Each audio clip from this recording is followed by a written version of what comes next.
Okay, so to start with, let's do a little review before we get into the algebraic manipulation stuff we have to learn.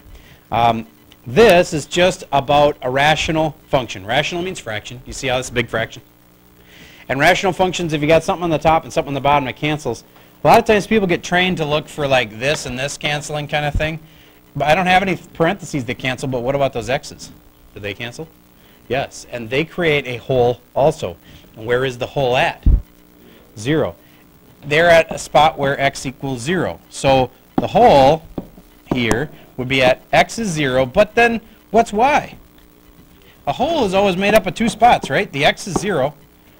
And what's the y of the hole? Well, you take the 0, you stick it back into the equation. Don't have to worry about these anymore. It's like they're disappeared.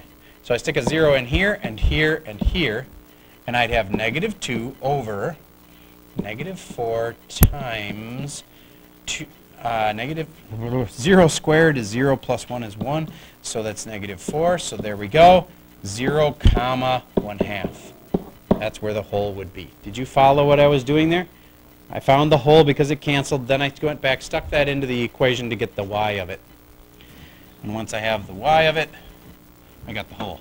Okay, that's the hole, check, and a vertical asymptote.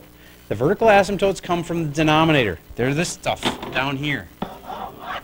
Okay, so how do I figure out which part gives me the asymptotes? Well, anything that wasn't a hole. The hole I already have, so I don't deal with that thing. Again, it's gone. And these guys couldn't give me asymptotes.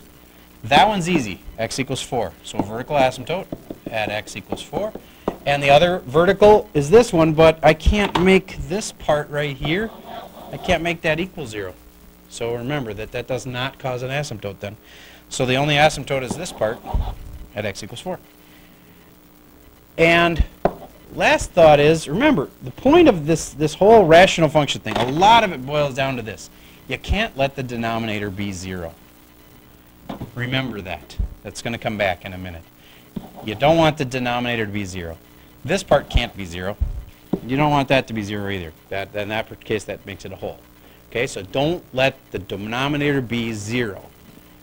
All right, so then here's another problem, and in a second I'm going to talk about what is the answer, but how about this? What can't be the answer? 0. Because if x is 0, it's going to create a problem. It's going to create this undefined part of your answer. So whatever it is, x better not be 0. And that will happen to you today. You're going to be going through, you're going to get the answers, and one of your answers, when you stick it back in, it'll seem like you did the problem right, and the answer will be 0 and 7. But one of these two answers, 0, would not work. Okay? So you're going to come across, a lot of times your answers will be extraneous.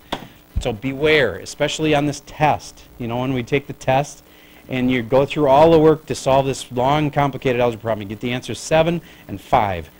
One of them might not work. How do you tell? You go back, stick them in the original problem, and see if it actually works. And again, if I had come out to two answers in this problem, and one of them was x equals 0 and one was x equals 7, no matter how perfect I thought I'd done my work, one of them might not work.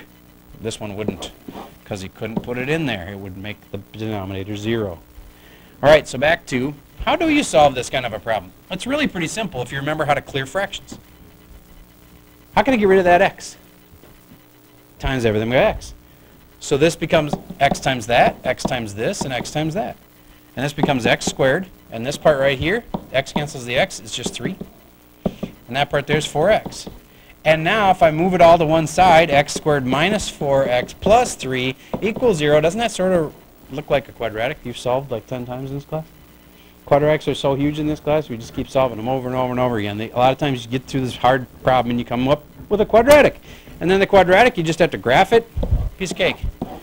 Doink, doink, there's your answers. Or if it doesn't graph nice, or if you don't have your graphic calculator handy, or if you're not allowed to use a graphic calculator on that part of the test, then you'd have to know how to do it with factoring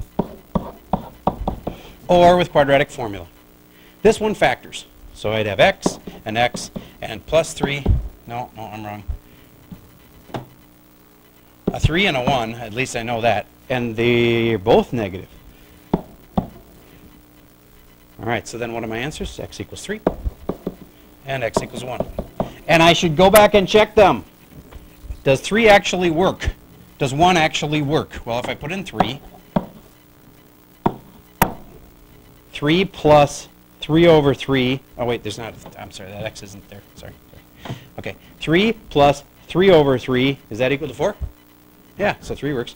And the other one I was supposed to work is 1. And did either one of them cause a problem? No, they both work. 1 plus 3 over 1 would be 1 plus 3, which would be 4. I got 2 answers, they both work. Okay, so that last step of checking them, you know, on the homework, if you get a couple wrong because you don't check it, it's not going to be a big deal. But on the test, if it's an R3 level and you forget to check it and you get it wrong and it causes you to get a B, right there, go from an A to a B, you know, one problem wrong. So when you're on your test, you got to check all your answers. On your homework, you should, but if you don't, it's not like it's going to be the end of the world. It's just a fairly small part of your grade if you only get a couple wrong because of that. All right, this one, if I were to multiply by x, it would not fix my problem. What should I multiply by? X minus 4. And if I multiply this part by x minus 4, and this part by x minus 4, and this part by x minus 4, then this part is going to be x squared minus 4x. This part's going to cancel and just be 1. And the last part, what's that? 0. All right, I think that's easy enough that I don't even need to like ask you to do it, because that'd be pretty easy to do, wouldn't it? It would come out to quadratic, and then you know how to solve quadratics. Either factor them, or quadratic formula, or graph. And I'm fine with graphing today if you'd like that the best. All right, so how can these get hard? Like this. Now it's like, what the heck do I multiply by? You can't multiply by x minus 1. That doesn't work, because it'll fix one little part of it, but it won't fix the rest. What if you multiply by x minus 3? That again fixed one part, not the other part. What do you think we should multiply by? Yes?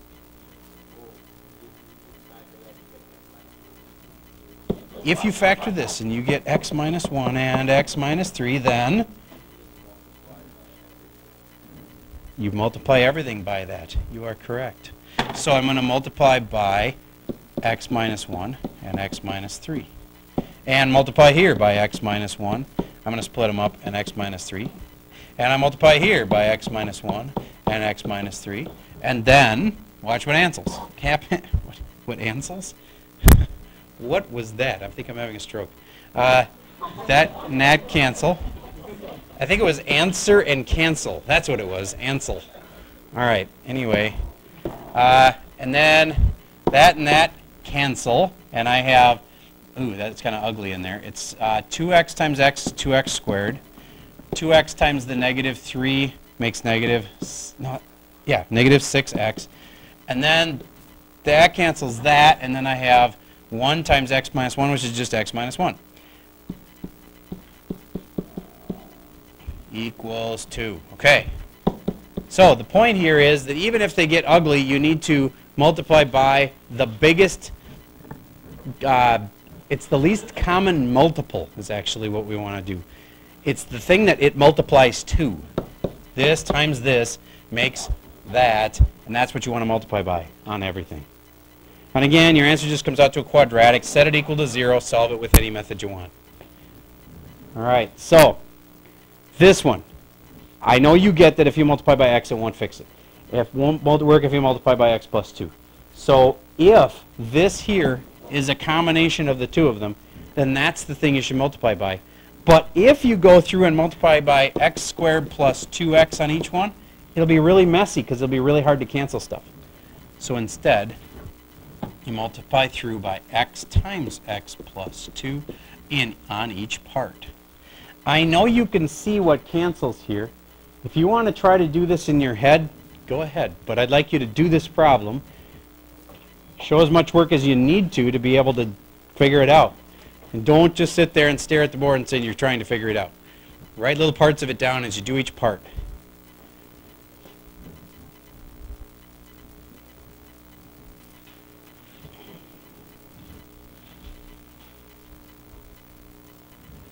I'm going to cheat by making that an infinite cloner.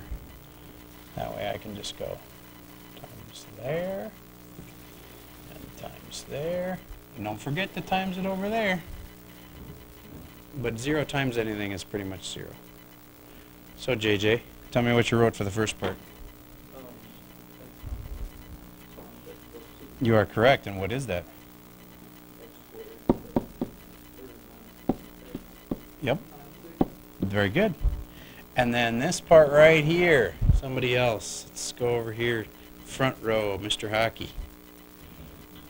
What do you get when you multiply this part out? There you go. Plus 3x. And that was so easy. Why don't you can finish this last one for me? Yeah, because this also cancels all of that, and it's just plus 6. And 0 times anything is 0, and there it is. If I just clean that up a little bit, it's a quadratic. And again, what are your three choices? Graph it, or factor it, or quadratic formula it. Okay?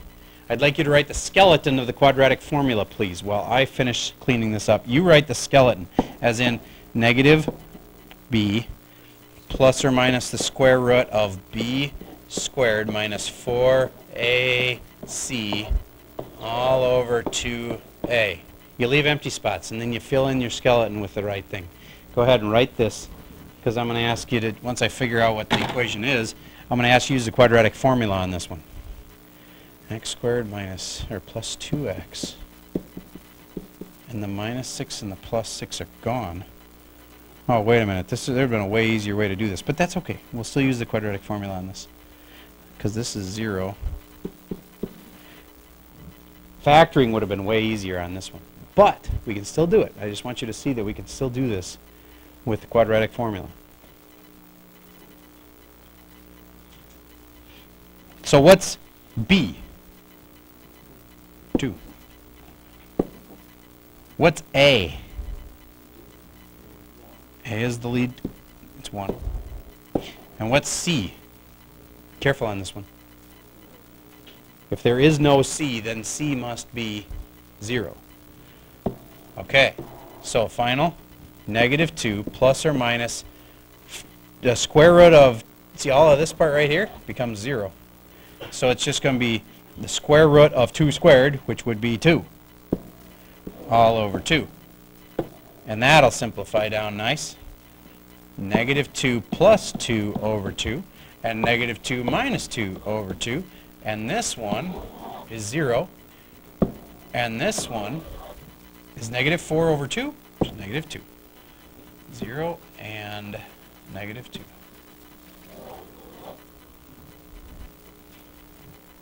Okay, so usually these problems come up as complete quadratics, and when they're quadratics, you can solve them in any number of ways. Okay. So there's your new stuff. The hardest part is the calculating. There's some application problems we got to teach you in the next couple days. Okay, so I'll teach you those tomorrow, the next day, and then Thursday is going to be kind of like a work day. Not, we'll have an assignment to do in class, but I'm going to try to avoid. I'm going to try to get all my teaching of new stuff done by Wednesday, because a lot of kids on Thursdays take off for wherever they're going, and I don't blame them, but I just trying to live with the reality of it. And I'll try to pack in the next 3 days so that Monday, Tuesday, Wednesday, we'll get all our learning new stuff done. Okay? That's the plan. All right. Who is going to be missing on Thursday for sure? You know you're not going to be here. Only one person. That's awesome. Some years it's like half the class, so it depends on the day.